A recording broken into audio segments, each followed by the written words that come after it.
One and done Boston Bruins edition. If you missed the first two episodes of this new challenge series that we have going to wind down things on NHL 20, of course we started off things with the Anaheim Ducks and the Arizona Coyotes. Make sure to check those out.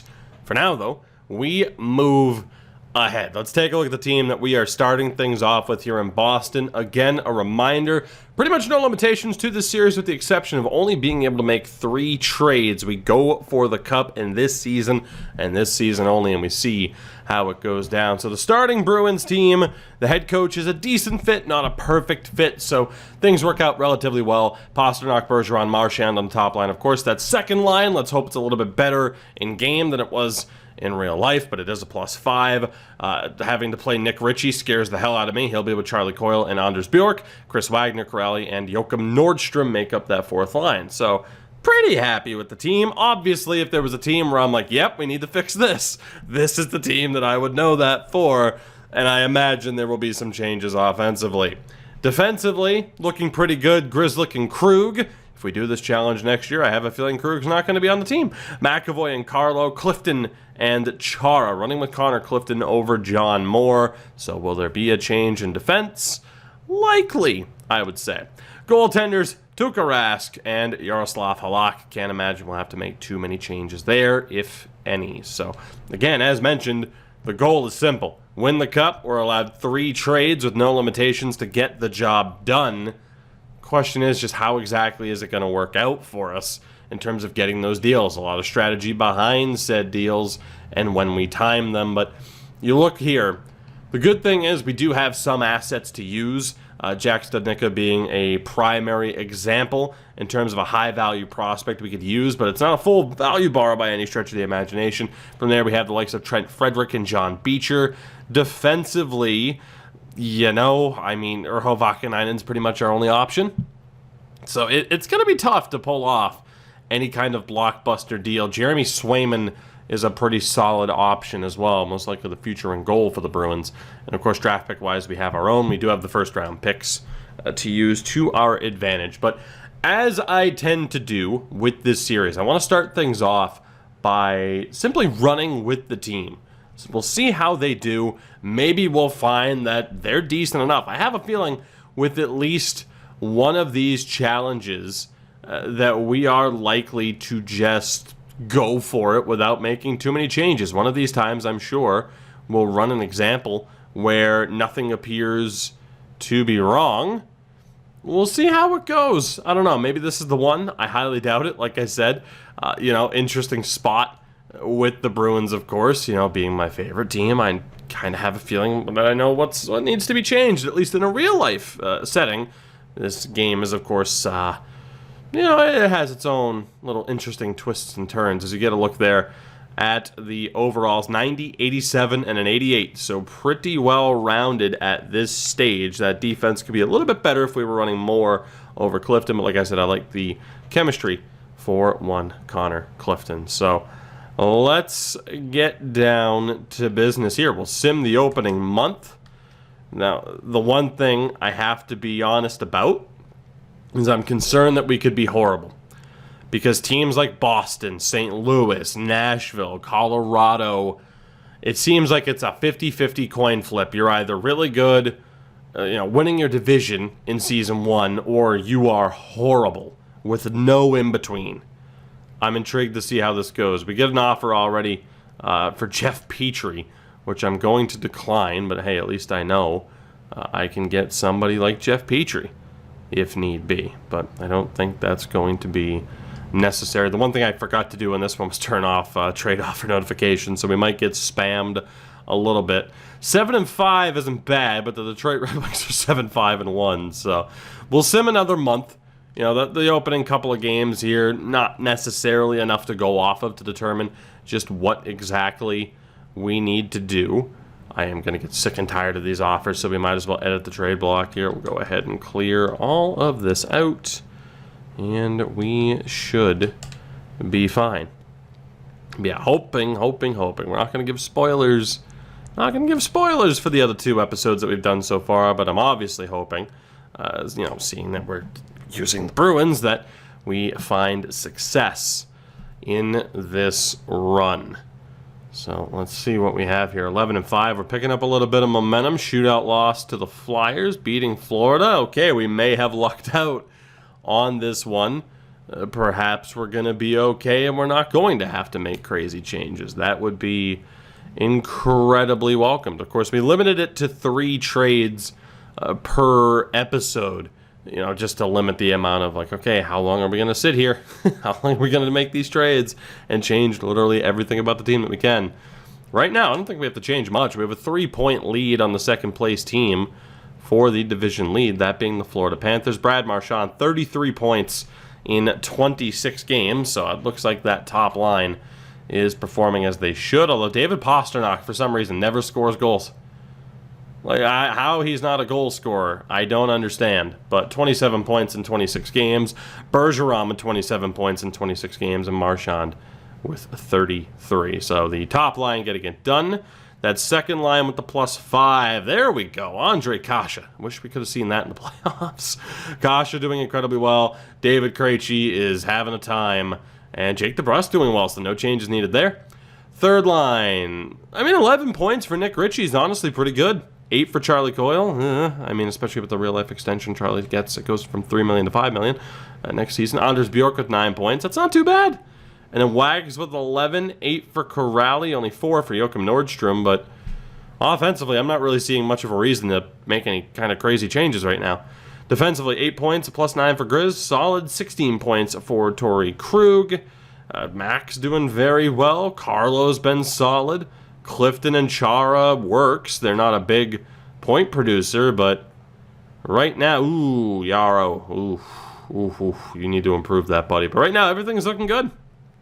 I really see no reason to make any changes to this team, through the month of December. So we'll sim ahead to January. We'll see how the next month goes. Again, we'll take it 1 month at a time and make changes where we need to. But right now, I'm pretty happy with this team. My biggest complaint is that the third pairing, the third defense pairing doesn't put up a ton of points.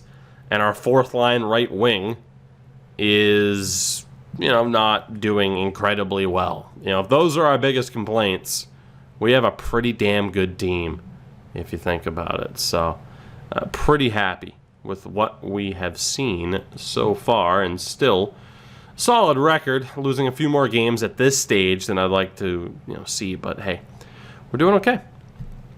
We're doing all right. Still top of the division. Whoever was behind us there, it was Tampa. Tampa, 3 games at hand and just a point behind. So I can't help but feel as though we are not going to be in first in this division for much longer, because the boogeyman known as the Tampa Bay Lightning are right there, and the Florida Panthers are doing well, which makes me think Bob is simming incredibly well for them.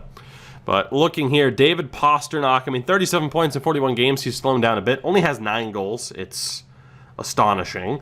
Bergeron, 37 points, is still pretty damn good, but not quite where we want to be. Marchand's where we want to be, at least a point per game. 37 points for Kase. He's killing it.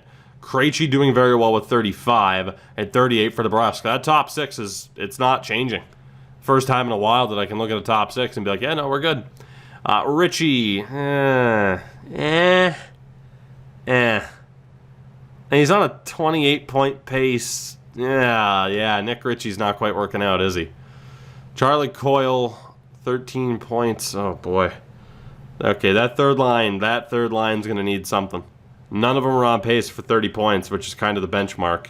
Wagner's doing well. Corrali's killing it.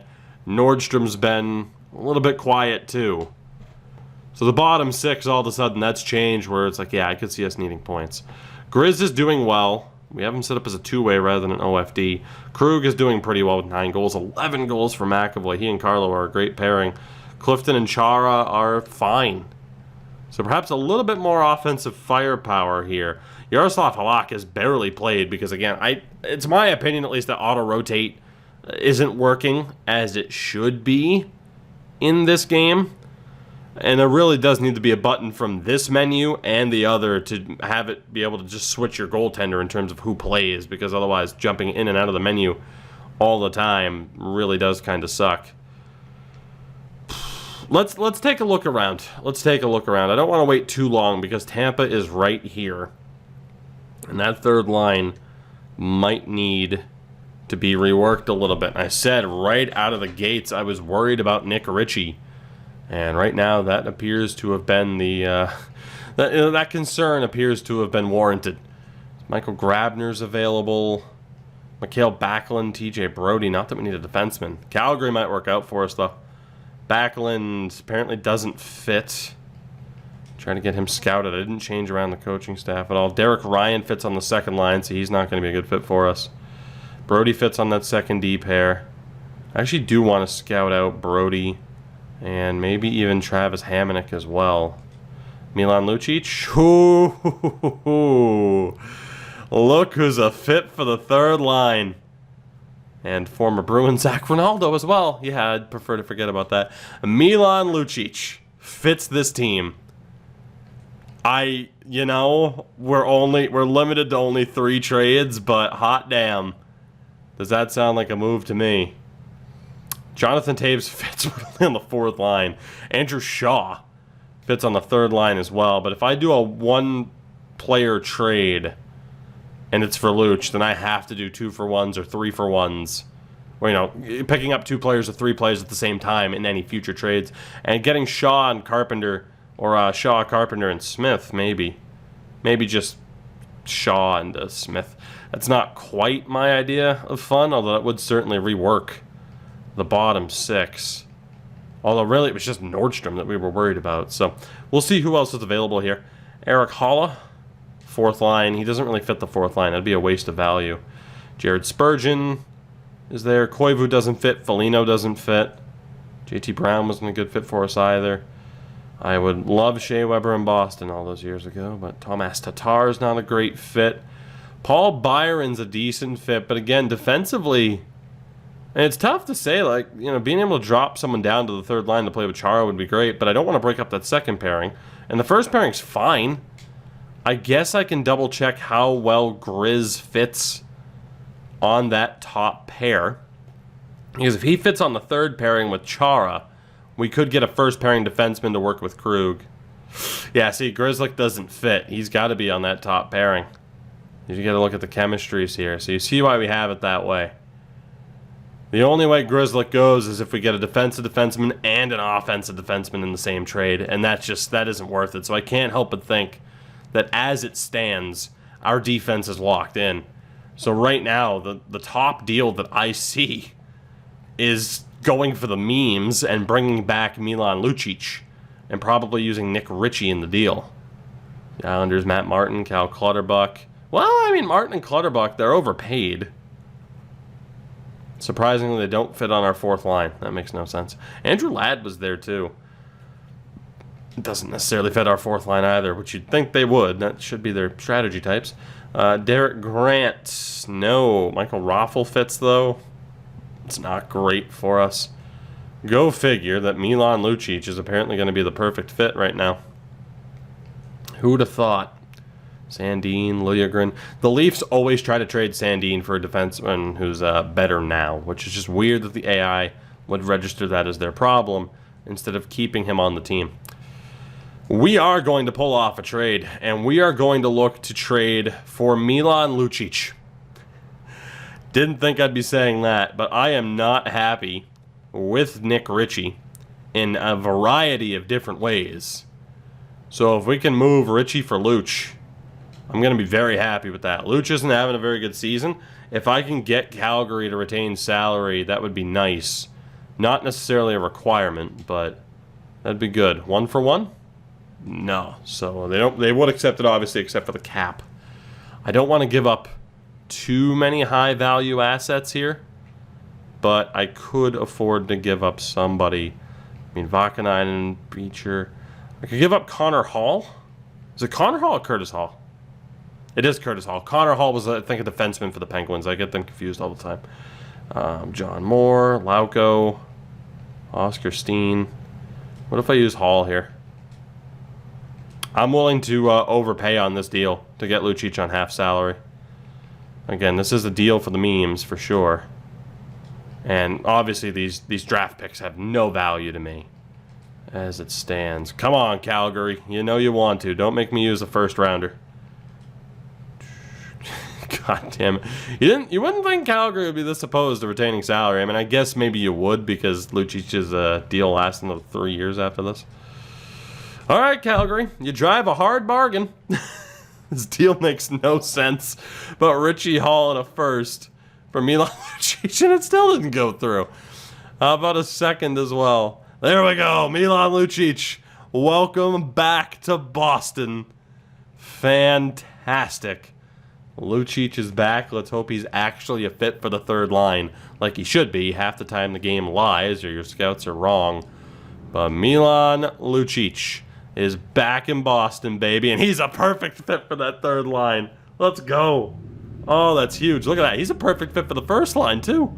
I miss Milan Lucic in Boston, man. I do. I was so happy when he started tearing things up in the postseason for Edmonton. You know what I'm actually wondering is if we make this third line more offensive.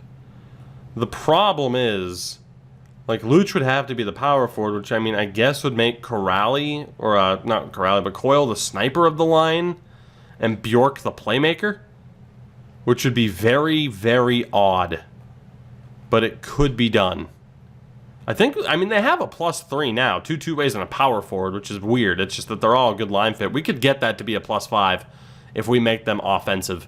So there's really no reason not to do it. We'll try it.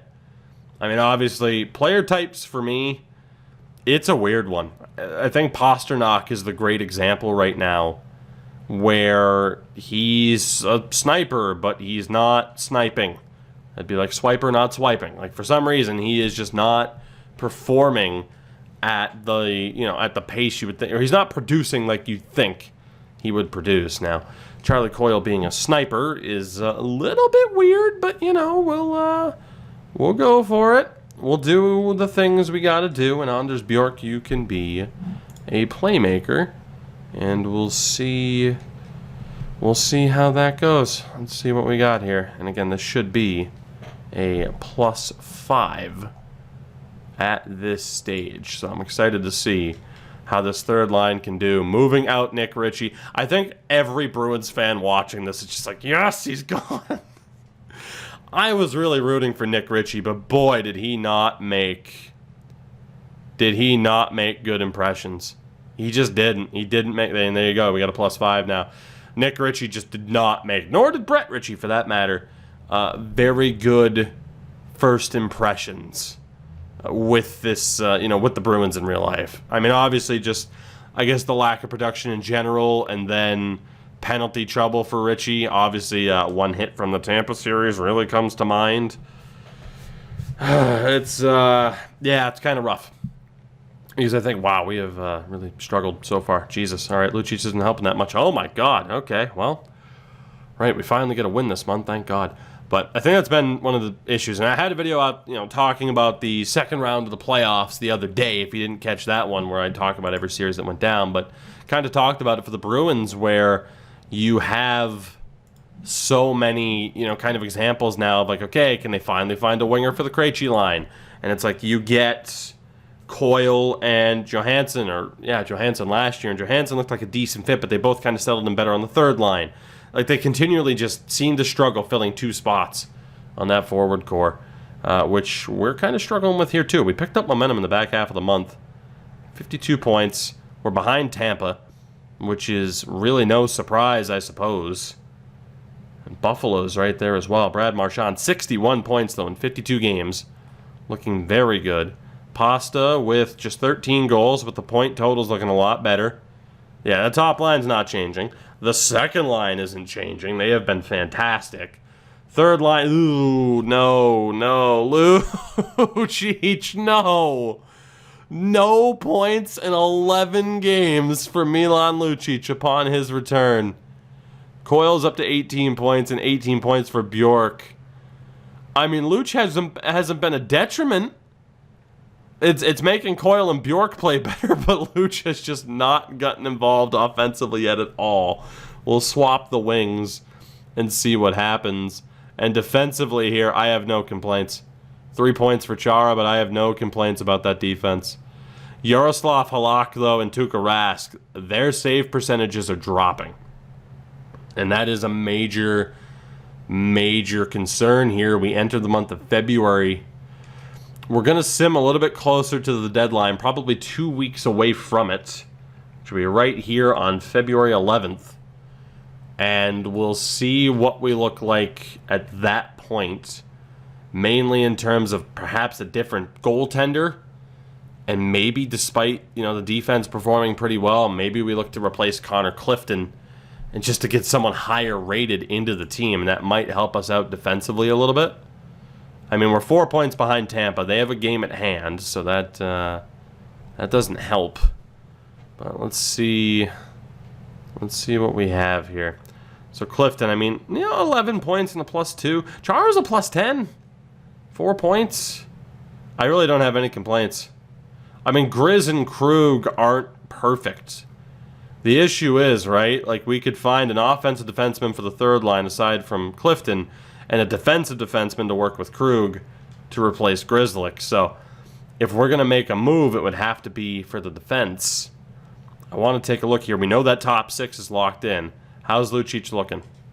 How is Luch looking? Okay, now 4 points in 16 games, a -1. So Luch is waking up a little bit. Again, Coyle and Bjork have been playing a little bit better. That third line is still iffy. And I'm still not totally happy with Joachim Nordstrom. So a fourth line option, because Luch can play the fourth line. A bottom 6 option and 2 defensemen, if we're going to do anything. And maybe even a backup goalie. So we have to see if any team's, block really matches what we're looking for right now. And there's no guarantees that it will. But let's see what we have. Austin Krause is on the block. Osplund. So again, Backlund, but he doesn't fit. Brody doesn't fit. Ryan doesn't fit. Hamonic fits, but there's nobody else to make the deal work. Ronaldo doesn't fit. Fraze doesn't fit the fourth line. So yeah, that's out, unfortunately. Hamonic wouldn't have been a bad option. Chicago. Hello. Taves fits the fourth line. Keith fits the top 4. Keith and Krug. Whew. Now, Strome doesn't fit, which is fine, but Shaw fits. Andrew Shaw fits that fourth line. So I think we go Keith, Shaw, and then from here, Calvin DeHaan doesn't fit. Carpenter doesn't fit. Zach Smith fits, though. So we bring in Shaw and Smith kind of as bottom 6 insurance, bring in Duncan Keith for the defense, and from there, all we need is an offensive defenseman for the third pair. I love former Portland Pirate TJ Brennan. He's not quite what I had in mind. But I think this is the deal. Are they getting rid of a goalie? They are. Can we work out a deal for literally all of the salary? How's Crawford? Crawford's doing well. Keith, Shaw, Smith, and Crawford. That is literally all of the salary. But these players fit the bill. Top line. Bottom 6, and a goaltending tandem with Rask. This could work and is going to go down as one of the crazier trades we've seen so far if it goes through. So we know Grzelcyk would be in the deal. Love Matt Grzelcyk in real life, but willing to give him up. Clifton is affected by waivers, so he could be a healthy scratch, though, in case things don't work out. So we'll add Grzelcyk to the deal. We'd still have to give up 2 other players. Apparently, we'd still have the cap space, which is lovely. It might say, though, that my cap next year is in trouble. I do have Luch on $2 million. Bjork, Corrali.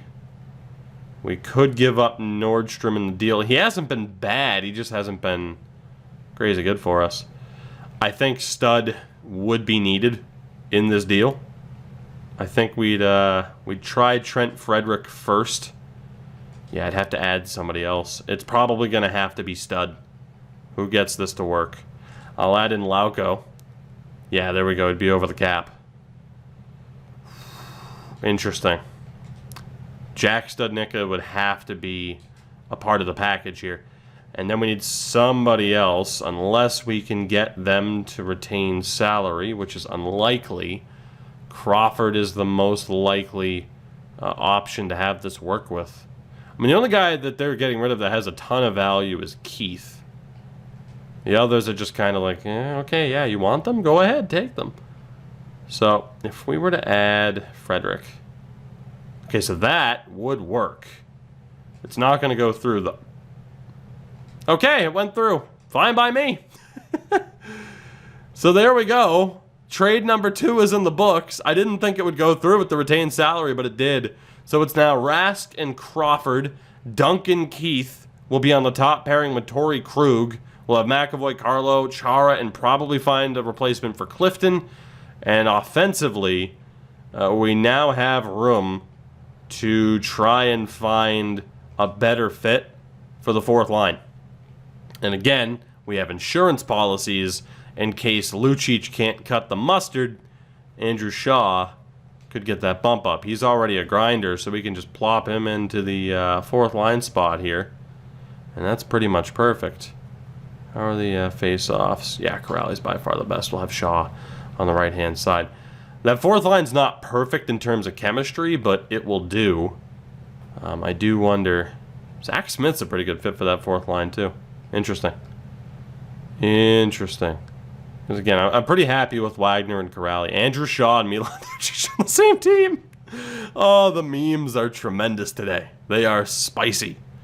Duncan Keith. Oh, baby, that's going to be a +5. We make Duncan Keith a DFD and Torrey Krug an OFD. That's a +5. Signed, sealed, and delivered. And now Corey Crawford is here. 2013, best team in the league right here. Granted, certain people wouldn't be here because of the drafting, but you get my point. So that is trade number 2 in the books. Apparently, I am over the cap right now, but you know, that is what it is. And all we have to do is try to find an insurance policy for the third pairing defense with Zdeno Chara. So let's change Torrey Krug into an OFD, see if that ups his development as much as we can, or his production, not his development, of course. He is what he is, and we'll see what happens from here. Duncan Keith on this team as a DFD. Again, thank God we don't have to worry about the salary cap beyond this season.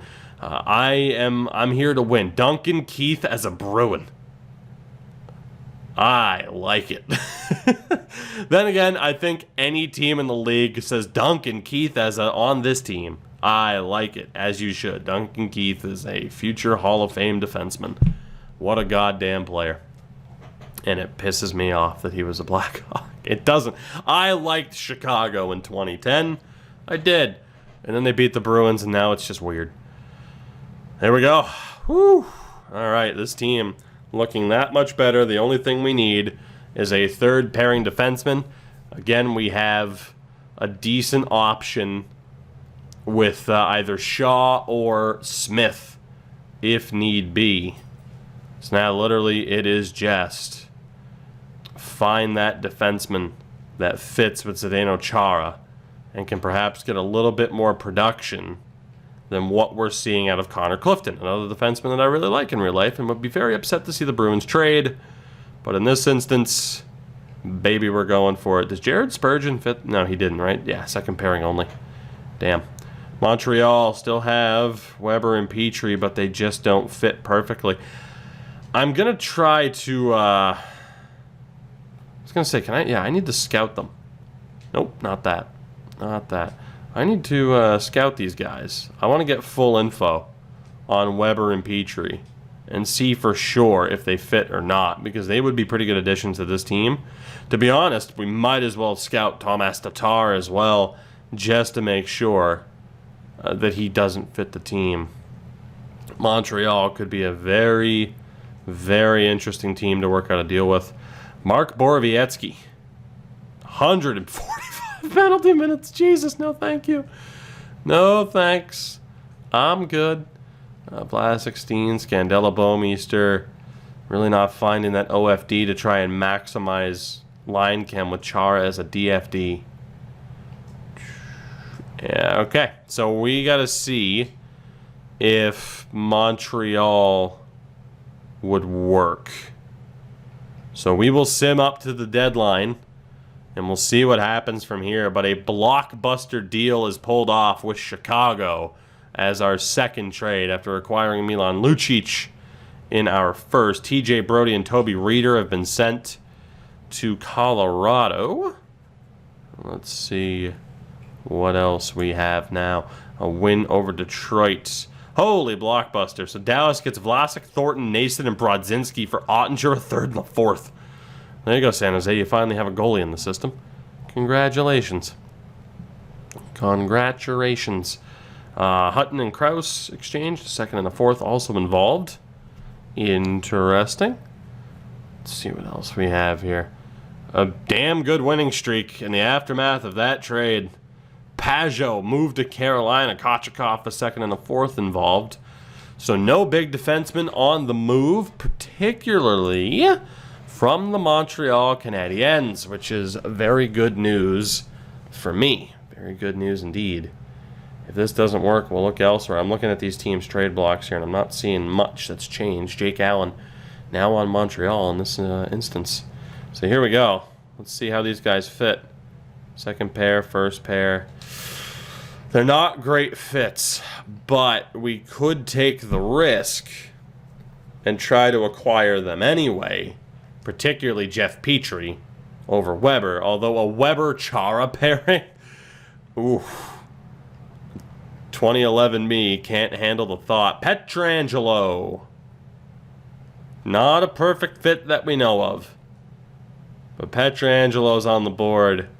I like the idea of Petrie-Chara, but really the idea now of Weber-Chara, even if we don't get a chemistry boost. I mean, we've been memeing a bit here. That might be the way to do it. Gustafsson doesn't fit perfectly on that third pair either. I think we're going to meme here.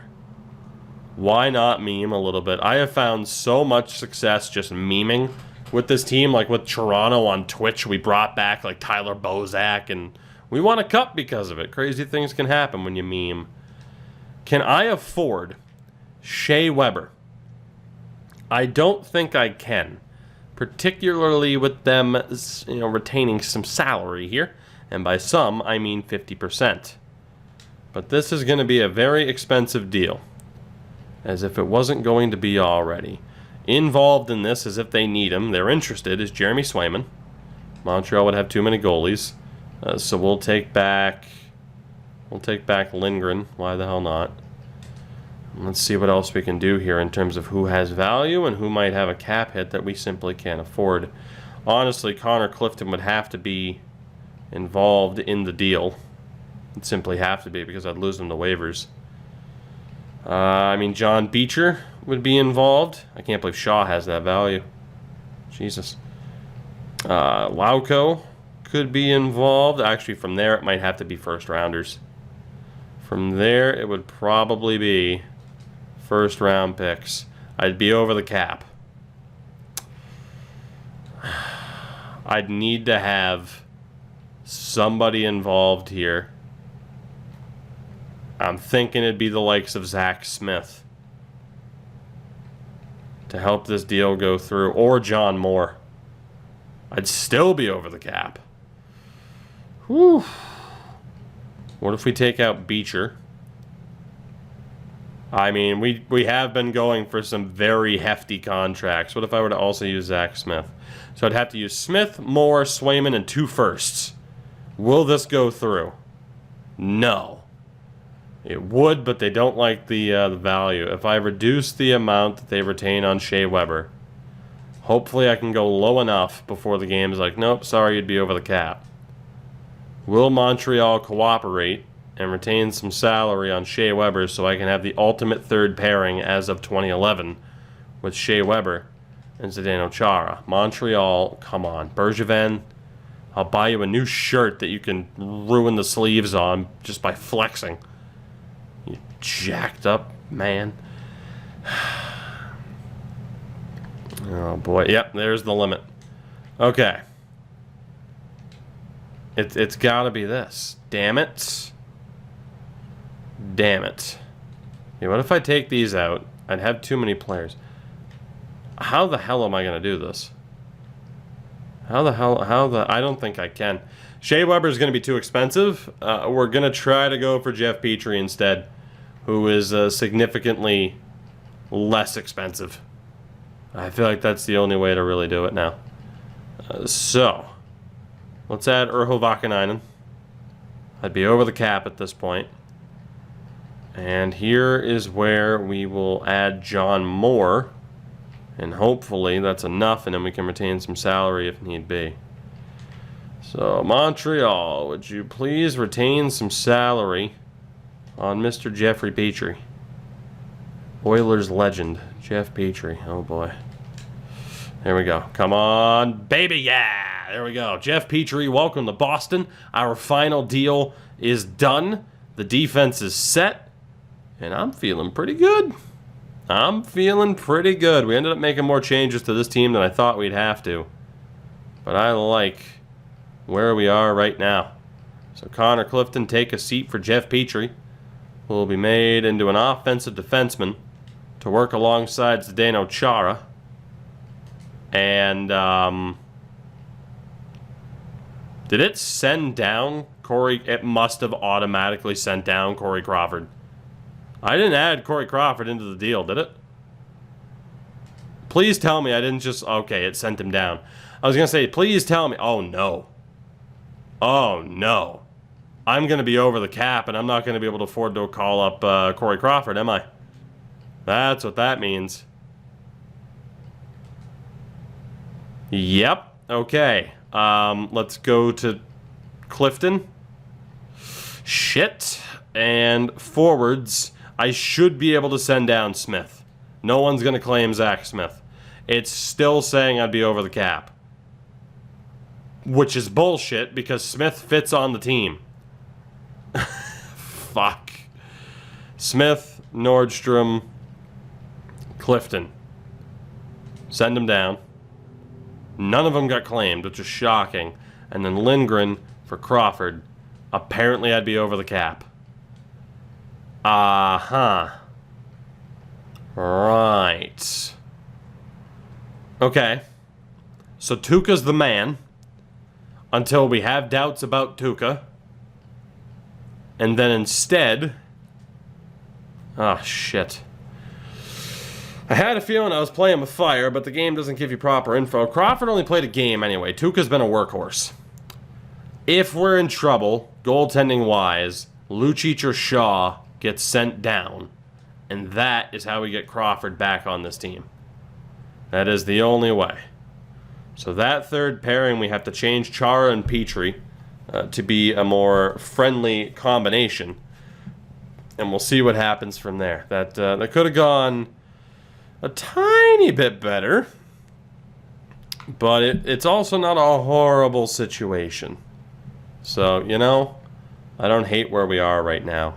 Again, having Rask and Crawford at our disposal. Thank God nobody claimed Crawford. I don't know how.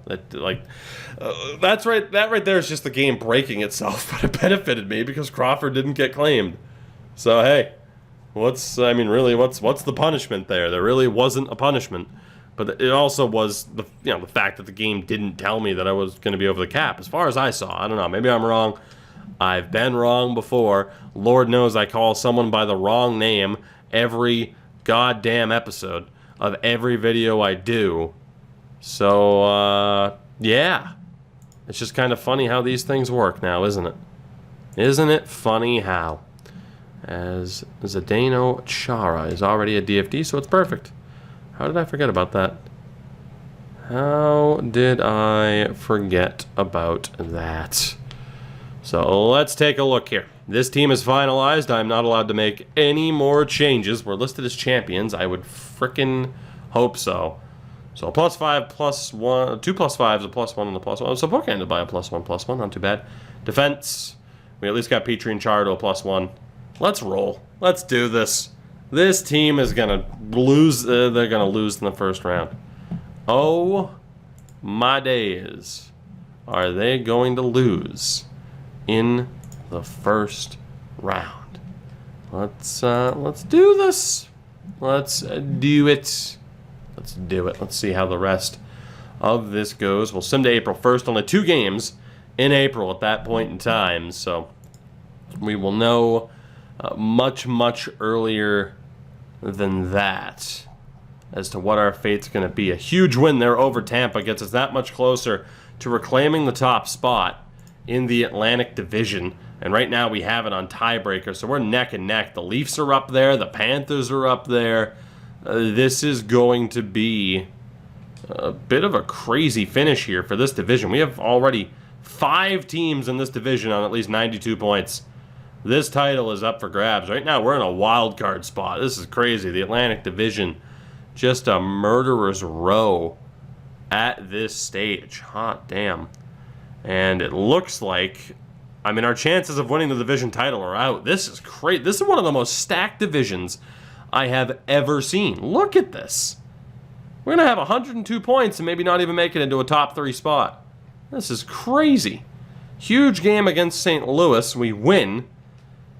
Actually, we can if Tampa loses. Oh my God, we could finish anywhere from 1st to 4th in this division off of this game against the Carolina Hurricanes that we win. We finish 3rd.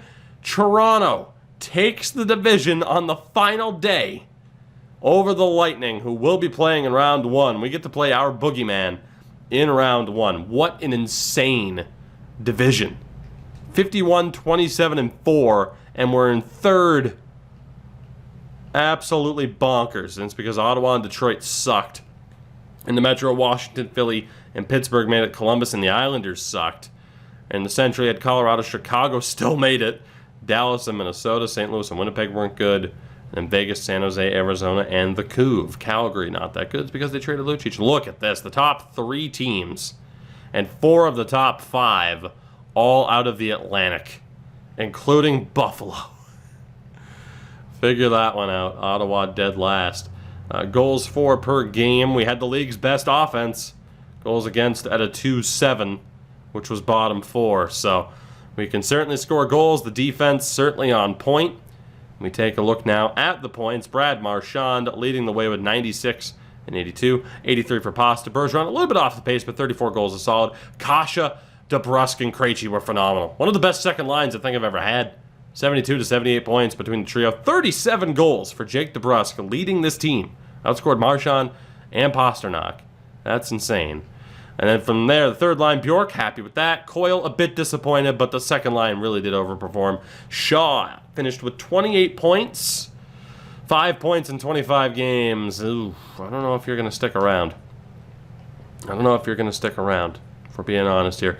Corrali, a very respectable 23 points, 21 for Wagner. Luch finished with 20 points on the season. 13 points in 41 games for us, which is pretty damn good. Pretty damn good. Not quite where I'd want him to be as a third liner, but better than I'd hoped for as a fourth liner. So I'm overall content with Lucic. Again, I think you could make the argument of maybe swapping him and Shaw or playing Zach Smith instead. We'll see. Defenseman Krug was great. McAvoy was great. Duncan Keith, 8 points in 25 games and a +6, not bad. Jeff Petrie, only 4 points. So much for being an offensive defenseman. Jesus. That Petrie deal really backfired. And goaltending-wise, Rask is shaky. Shaky. Again, high-rated goaltenders just not performing as they should. As Connor McDavid does what McDavid do, McKinnon do what McKinnon do. Jesus. Goal-scoring king was Connor McDavid. Defensively, Eric Sharkelson was fantastic, as was John Carlson. And goaltending-wise, the winningest was Tuukka Rask, shutout leader, actually, first before save percentage. Carter Hutton, save percentage king. Fleury with 44. Hutton might have won the Vezina. Carter Hutton might have just won the Vezina, with Dubnyk and Grubauer up there. And Kakko gets the job done. Jack Hughes was way the hell down there. There you go. We head to the postseason. We're going to leave Andrew Shaw in. We're going to leave the team as it is and make adjustments as we go. But again, we get to play our boogeyman, the Tampa Bay Lightning, fresh off the back of a ridiculous victory over the Islanders in Game 1 to date this video. Hot damn. This is what they look like. Kaloran, Point, and Kucherov, Palat, Stamkos, Johnson, Gord, Cirelli, Maroon, Goudreau, Coleman, Paquette. Defensively, Hedman, Sergachev, McDonough, Shattenkirk, Coburn, and Chernak. Goaltenders Vasilevsky and McElhaney. Bogosian, Ruda, and Shen as healthy scratches. Yeah, it's a good team. It's a damn good team. In terms of the overall ratings, they have us beaten offense, we have the better defense, and of course they're going to have the better goaltending, considering we have Vladar as our backup. So, yeah. Let's see how she goes. On the road in Tampa, Game 1, Round 1. Playoffs begin. Can we accomplish our goal? Let's find out. First period, and a damn good start for the Bruins. DeBrusk, Bergeron, and a power play goal from David Krejci. Second period, it might not be done. Palat and Kallur make it a one-goal game. Krejci scores again, 4-2. Let's quick sim this third period, and it worked out for us. Erik Chernak scores, but it's too little too late. The Bruins win it 4-3. That's how you know it's a video game. Beating the Tampa Bay Lightning in Game 1. So a strong first period catapults us to victory on that one. Can't really blame Tuukka for allowing 3 goals against this high-powered Lightning offense. Let's see what else we have here.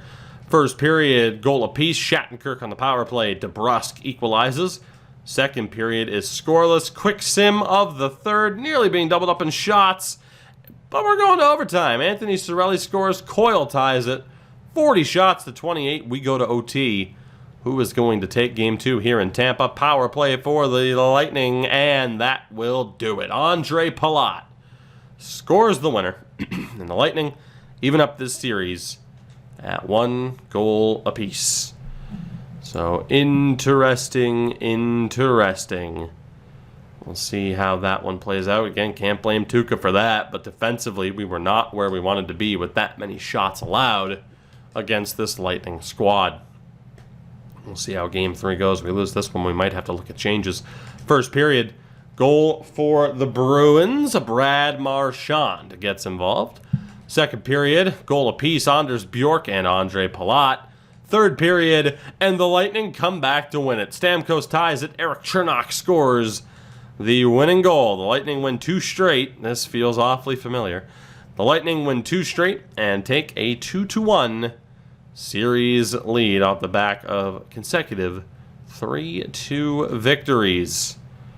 And again, I think we might have to contemplate some changes, as David Pastrnak has been AWOL.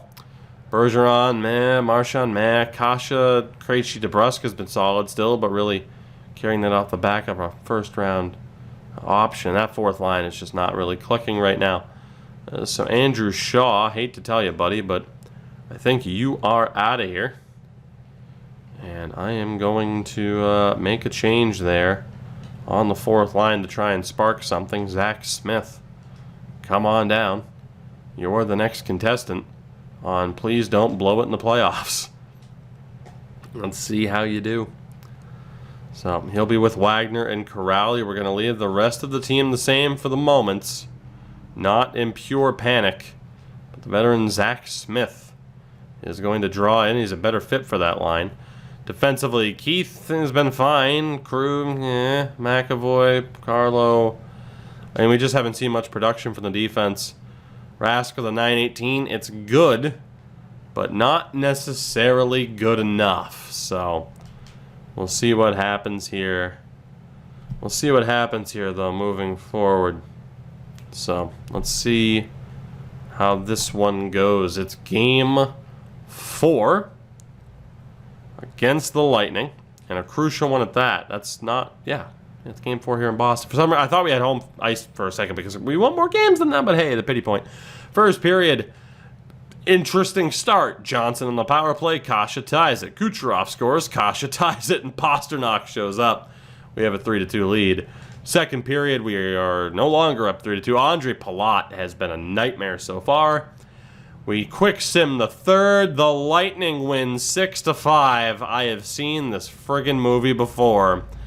And they take a 3-1 series lead on the Bruins. Pastrnak and DeBrusk putting up a fight, but it's too little too late. I have seen this movie a couple of times now, and I didn't like it the first few times, and I don't like it now.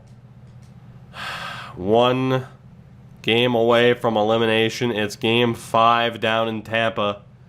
Is this going to be it for the Bruins here on one and done? First period, scoreless.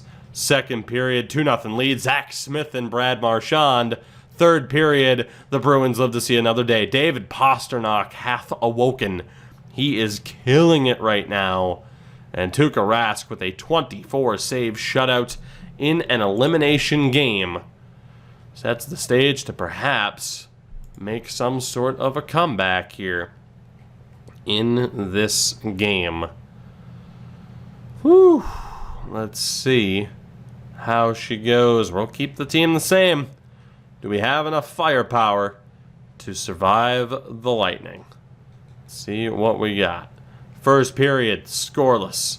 Second period, we take the lead, Pastrnak and DeBrusk.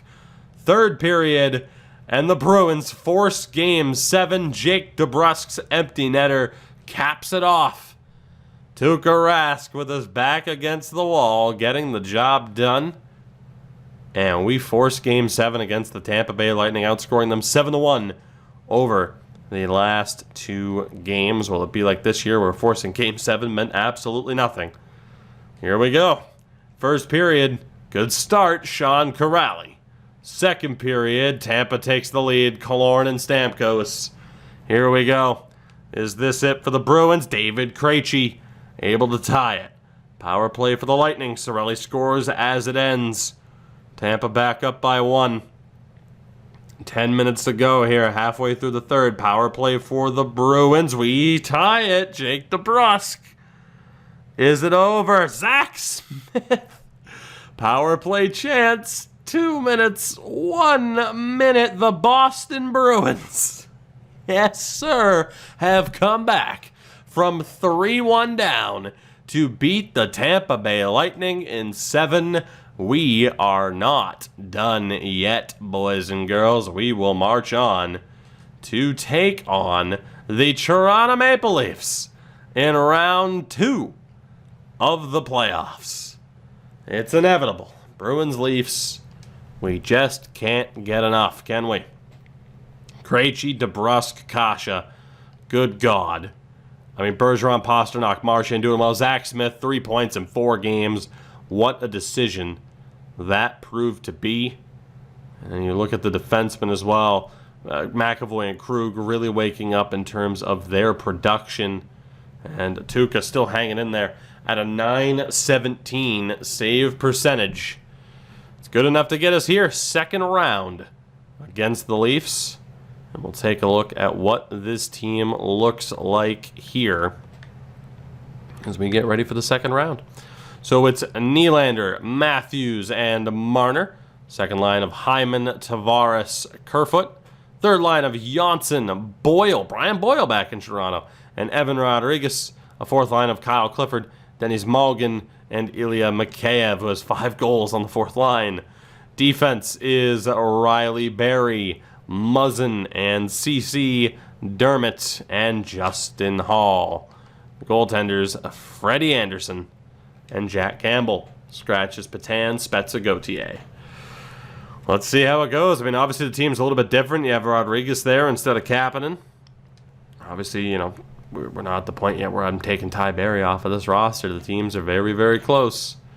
Matthews and Marchand leading the way for their particular teams.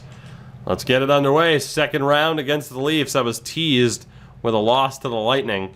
What the hell's this one going to be? First period of Game 1, early start there. Andre Kasha, the opening goal. Second period, Toronto ties up a Kerfoot on the power play. Third period, and Game 1 goes to the Bruins. Chris Wagner, the pride of Walpole, gets it done. Tuukka Rask, 28 saves.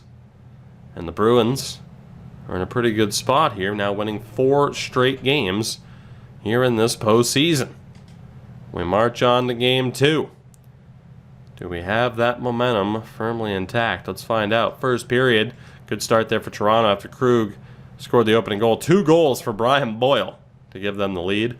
Second period is scoreless. Third period is not. The Boston Bruins take Game 2. A shorty from Kuraly. Milan Lucic scores, and Charlie Coyle caps it off. 4-2 final, and a 2-0 series lead. Boyle and Coyle. Boyle and Coyle. There we go. Leading the way. Zach Smith not happy about the ice time. He shouldn't be. He's been fantastic. We have outscored Toronto 6-3 over the first 2 games, have a 2-0 series lead as we head back to Boston. Let's see how this goes. First period of Game 3, goal apiece, Nylander and Bergeron on the power play. 16 shots to 5 at the end of the first. We're tied at the end of the second, though. Bergeron scores again. Janssen able to tie it. Third period, we're going to OT. Boyle scores again. Krejci ties it. We go to overtime. Boston and Toronto. Early power play for the Bruins, and the Boston Bruins have a 3-0 series lead on the Toronto Maple Leafs. Brad Marchand is your hero.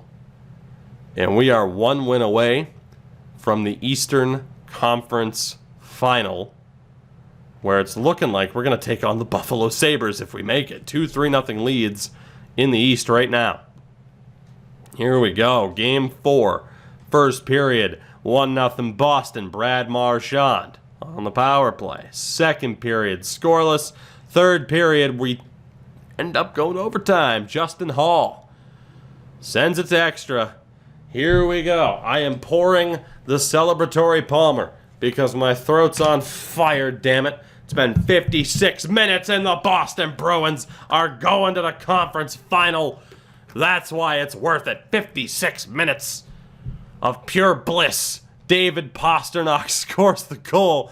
We sweep the Toronto Maple Leafs. I will drink to that. We're off to the conference final.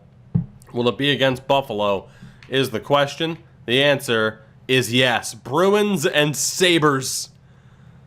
Oh, baby. The Marcus Johansson Bowl. Can't wait to see how this one goes. 2 Game 7s on the other side, 2 sweeps in the East. Your final 4, San Jose and Vancouver, Boston and Buffalo. What a series that was against the Leafs. Almost never in doubt. I mean, 2 overtime games, but hot damn. That top line woke up. The top 6 in general has been amazing. Not to mention Milan Lucic getting involved in the scoring. Krug and McAvoy, Duncan Keith woke up a little bit in that series, and Tuukka Rask. Don't let him catch fire. Don't let him do it. You'll have a bad time. Daniel Powder. It'll be a bad day. Let's take a look at what the Sabres look like here in Season 1, mind you. Let's see how they line up. It is Jeff Skinner, Jakeichel, and Victor Olofsson. The second line of Marcus Johansson, Sam Reinhart, and Kyle Okposo. Third line, Jimmy Vesey, Dominic Cahoon, and Wayne Simmons. And a fourth line of Vladimir Sobotka, Semgis Girgensons, and Michael Frolik. The Vladimir Sobotka Bowl as well, former Bruin, drafted by the Bruins. Oh, so long ago. Jesus. I remember when he was like fresh on the Bruins and then he got traded to the Blues. And whew, I'm old. Rasmus Dahlin and Rasmus Ristolainen, Colin Miller, the Colin Miller Bowl, Brandon Montour, Ronald Hainsey, and Jake McCabe. The goaltender is Carter Hutton, who is playing out of his skull right now. Good Lord. Let's see what happens. The overalls, though, before we get into it, it is an advantage for the Bruins, basically, in every metric, except the height department of our highest-rated players. But not in the heart department. Here we go. First game of the Eastern Conference Final. Vancouver 3 wins away from the final. First period, 2 goals apiece. Smith and Marchand, Dahlin, and Hainsey. Second period, the Bruins take the lead. Patrice Bergeron. And in the third, we hold on. So game 1 to the Bruins. This winning streak continues. Patrice Bergeron, the greatest of all time, gets that winning goal to seal the deal. Things are still looking good for the Bruins. Let's see what happens here. Game number 2 of this series. First period, and a damn good start for Buffalo. Skinner, Okposo, and Eichel. Coyle gets one back. Second period, they only had 6 shots that period, too. Look at the shot differential. Awful game for our defense and for our goaltending. Wagner and Olofsson. Third period, and that'll do it. So the Sabres, despite being outshot 40-17, win 4-2 as the Bruins absolutely blow it. Our first loss in a while, and the Sabres tie up this series now at 1 game apiece, as did the Sharks on the other side against the Couve. Let's see what happens here. Very important game 3. First period. Holy Jesus. Well then, that's unexpected. Krejci, Bergeron, Pasternak, DeBrusk, Krejci again. Hutton was chased. Center ice goal there for DeBrusk. Second period, Buffalo gets one back, but we scored as well. Bergeron on the power play. And in the third, this one's iced. Marchand scores, Reinhart as well. 7-2 is your final score. How do you like me now? What an effort from the top 6. What an effort from the team. And the Bruins, 2 wins away, as are the Vancouver Canucks, from the Stanley Cup Final. Whoo, boy, here we go. Game 4. This could go either way. First period, goal apiece, McAvoy and Eichel. Second period, goal apiece, Carlo and Skinner. Third period, the Boston Bruins are 1 win away from the Stanley Cup Final. Jake DeBrusk gets the winner. His second point of the game. 1 win away now as the Sharks tie up that series. Are we going to go to the Cup Final here in Season 1 with this loaded Bruins team? Let's find out. First period, just opening goal, Jake DeBrusk. Second period, Charlie McAvoy on the man advantage. And in the third, the Bruins punch their ticket to the Stanley Cup Final in style. 6-1, your final score. We will play San Jose or Vancouver for the Stanley Cup. Unbelievable offensive displays there. I mean, 16 goals in 3 games, winning 3 straight and winning the series in 5. Vancouver 1 win away. The Vancouver Canucks and the Boston Bruins will square off in the Stanley Cup Final. 2011 revisited, because what else would it possibly be? It's meme-worthy no matter what. The top 6 is absolutely crushing it. Defensively, the point production from Krug and McAvoy has been nearly top-notch, and Tuukka Rask, aside from a stinker, has done a fabulous job thus far. The Canucks, on the other hand, what do they look like at this stage? Let's find out. It's Bo Horvat, Elias Pettersson, and Brock Besser. Tanner Pearson, JT Miller, and Tyler Toffoli. Third line of Louis Eriksson, Michael Furland, and Sven Berchke. And a fourth line of Antoine Roussel, Josh Levo, and Jake Virtanen. Pretty much what you would expect, essentially. Defensively, Alex Edler and Tyler Myers, Quinn Hughes with Chris Tanev, Jordy Benn, alongside Troy Stetcher. The goaltender is Markstrom with a .917.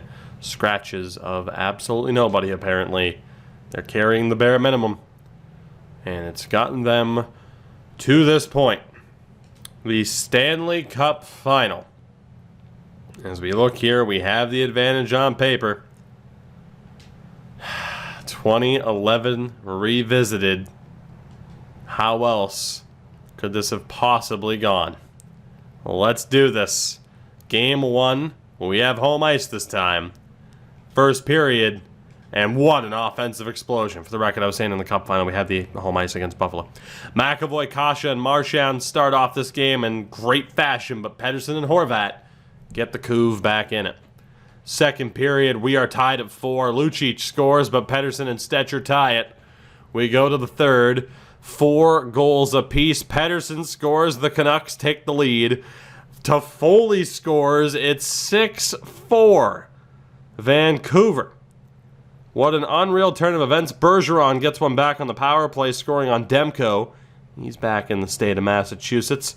Can he hold on and get the win after Markstrom was pulled?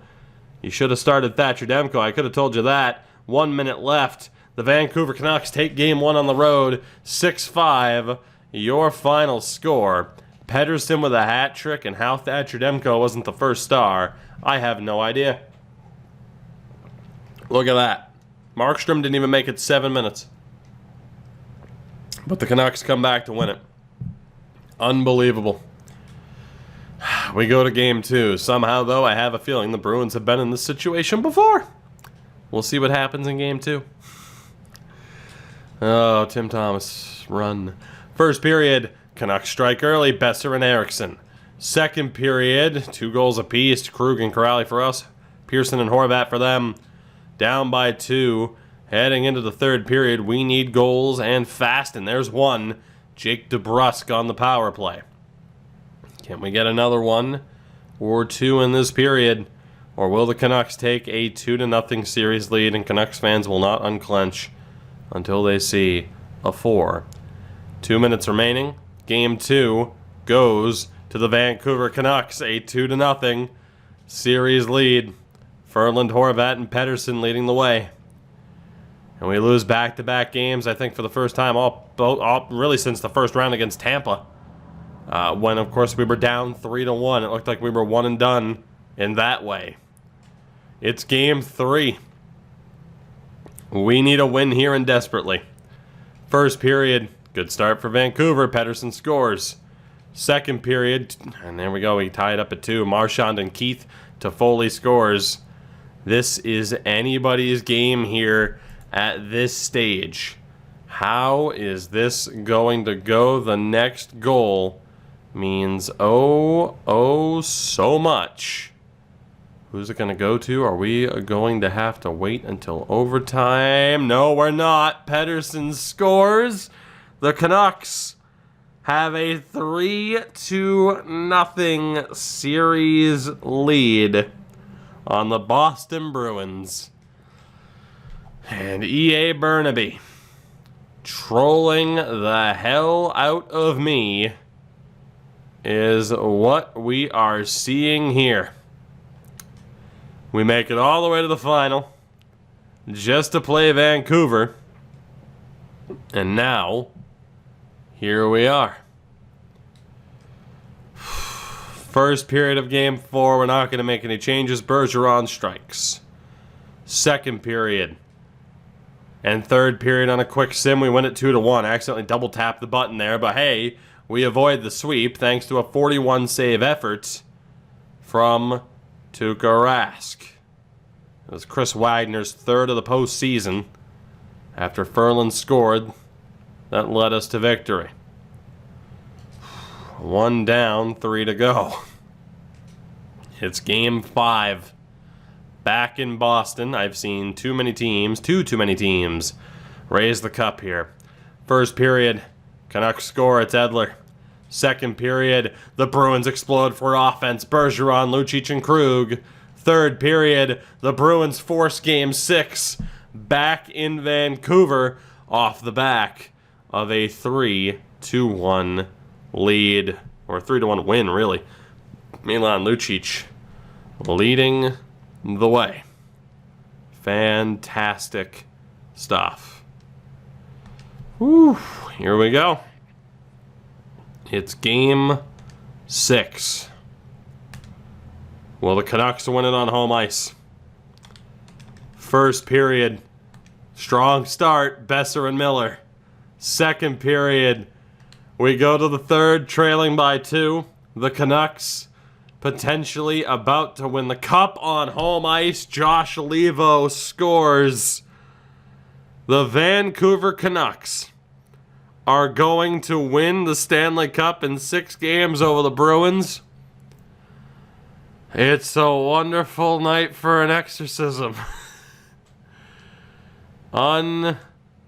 Unbelievable. And Canucks fans, I will be a good enough sport to watch it happen.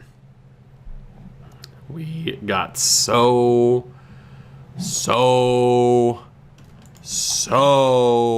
goddamn close. But we fall to the Canucks in the Cup Final. Milan Lucic on the ice back in Boston. And it does not mean a damn thing. For the second time between these two teams, the cup is going to be raised on home ice, or not on home ice, but in Vancouver. And unfortunately, I was really, really hoping that it would not be. Saved by a Rask, that'll do it. The Canucks are champions. Markstrom and co. win it. You know, we thought for a bit there that the Canucks, in real life, you know, hey, you get past Vegas, who's to say what's going to happen? Of course, again, I talked about that series in a video that went up on the channel the other day. But you look at this. Man, it maybe could have happened. Who's to say? The Bruins fall in Vancouver. Game 6, not Game 7, so I don't know how sweet it is, but EA trolls me more than any other person on this earth. I'm telling you. Nobody gets trolled like Toogie24 gets trolled. There's no way. It's not possible for someone to get trolled like I get trolled. The Canucks win the Stanley Cup. Jeff Petrie, you tried, buddy. You tried. I commend you for that. Pettersson's going to win the Conn Smythe. Oh, boy. I told you. I could have just ended the video. But. I will be a good sport. I will watch this happen. And yeah, this is the worst. This is the absolute worst. Bo Horvat comes over. I do like Bo Horvat a lot, though. He's probably my favorite Canuck. Horvat comes over and raises the Stanley Cup in Vancouver. We fall short. One and done. And just 2 wins away from raising the Stanley Cup. We don't get it, though. We don't get it. JT Miller. Damn it.